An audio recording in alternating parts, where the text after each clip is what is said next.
In February 2018, a bankruptcy trustee listed a residential development's common area infrastructure for $2.3 million. The pool facility, the community center, 3.8 miles of private roads, the entrance gate. Everything that wasn't a residential lot, titled to a holding company part of a bankruptcy estate, available to the first person who cared to read the liquidation schedule. That was me.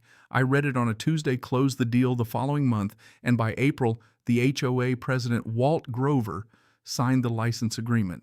He asked a few questions, nodded, and signed without negotiation, fully aware of what he was agreeing to. Then he moved to Savannah in June 2021 without telling anyone.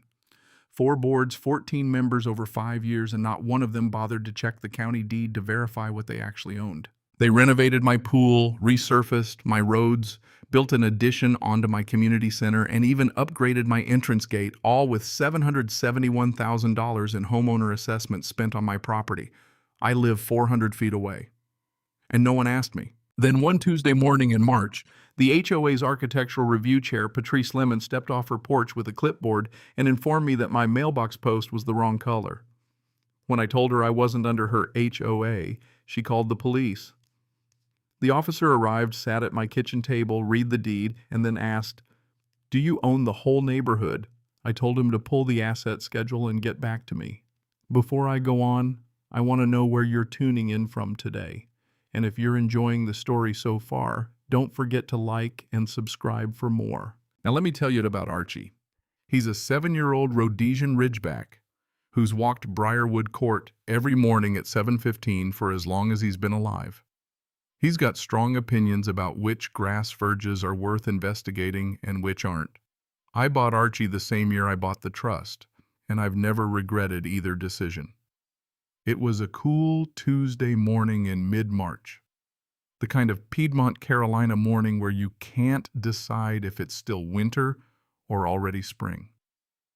The Bradford pears were blooming, the kind of white blossom that only lasts for about 10 days before it becomes a sidewalk problem. Archie, being Archie, was sniffing around the verge in front of 14 Briarwood Court when I heard the steps behind me. I knew it was Patrice.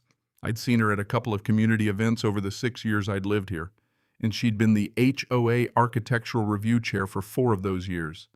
She had a clipboard, 3 sheets of paper attached. "Mr. OA," she said, pronouncing my name carefully as if she'd looked it up beforehand.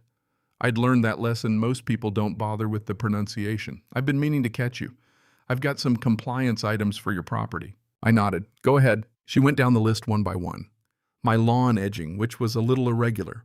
My mailbox post, which was a dark charcoal gray I had painted 4 years ago myself. The color wasn't on the approved exterior palette. My front door, navy blue, deep navy, wasn't on the list either. When she finished, I said, "I'm not under your HOA." She was taken aback for a second, but recovered quickly.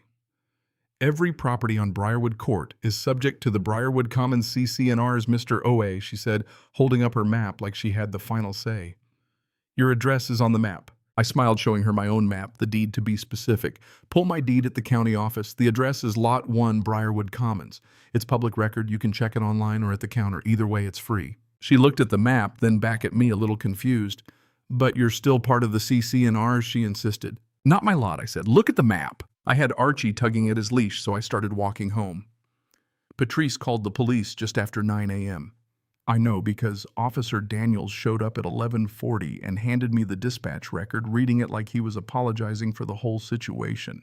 When he sat at the table, he asked, "Can you help me understand what's going on here?" I pulled out the deed and the trust documents. I let him read them, and he stopped midway through, looked up and asked, "You own the whole neighborhood?" "Just the infrastructure." I explained everything that isn't a residential lot. I was patient when you're in real estate. You learn how to handle these things. That was the moment everything shifted.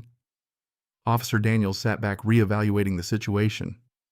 "I've got it," he said, but I could tell he was still processing the information. He asked if there was anything I wanted him to pass on to the HOA. "Yeah," I said, "tell them to read their license agreement." I called my attorney, Grace Lim, later that day. She'd been my property lawyer since 2016, back when I was buying rental properties in Charlotte. Grace had helped me structure the trust and draft the license agreement with the HOA. In 2023, she'd audited the HOA's unauthorized capital projects. I relayed the whole situation to Grace. Patrice calling the cops, Officer Daniels showing up, and the bizarre realization that the HOA had spent $771,000 on my property without asking me. Grace was quiet for a moment. "You've been patient for 3 years, Raymond," she said. "4 unauthorized projects. They've spent all this money without asking you. It's time to act." The next day, Grace and I went over the details. The HOA had renovated the pool, resurfaced the roads, and expanded the community center all on my property, without asking, without signing an improvement agreement. It was the kind of negligence I couldn't let slide anymore. But we were still in the planning phase. We had to wait. Grace told me that the HOA had been operating on assumptions that were never questioned.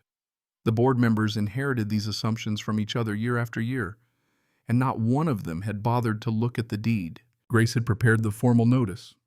It wasn't just a legal move, it was a statement. I was going to make them pay for every penny they'd spent without my consent. By the time the termination notice went out, Grace had gathered every document, every scrap of evidence. The demand wasn't just about the money, it was about holding them accountable for their actions. Every penny they'd spent on my land was going to be returned. The community center, the pool, the roads, they'd all been built on my property without my permission. Then just like that, Patrice knocked on my door. She apologized. She explained that she didn't know who I was. But I wasn't interested in an apology. "You called the police because I told you my property wasn't under your HOA, I said. "You were right about that, but you were wrong about why." The HOA had ignored the rules and now it was time to pay. They'd gone on without checking the facts. They'd let negligence take its course, and now the truth had caught up with them. I wasn't just fighting for myself, I was fighting for every homeowner who had been tricked into paying for improvements on someone else's land. And that's when it hit me the lesson. Sometimes the system works in strange ways, and you have to fight tooth and nail for what's right. Patience isn't just about waiting.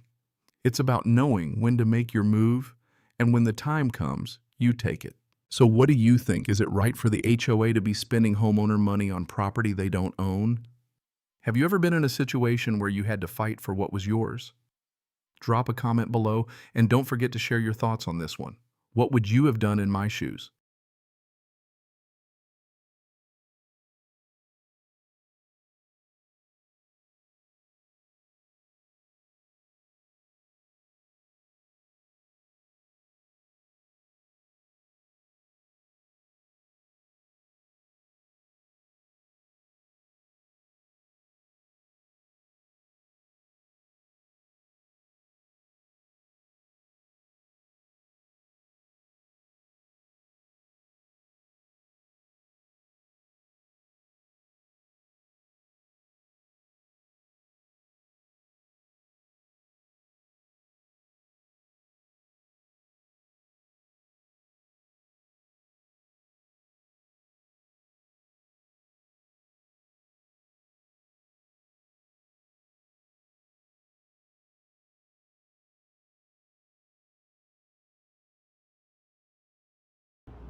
Cảm ơn các bạn đã xem video.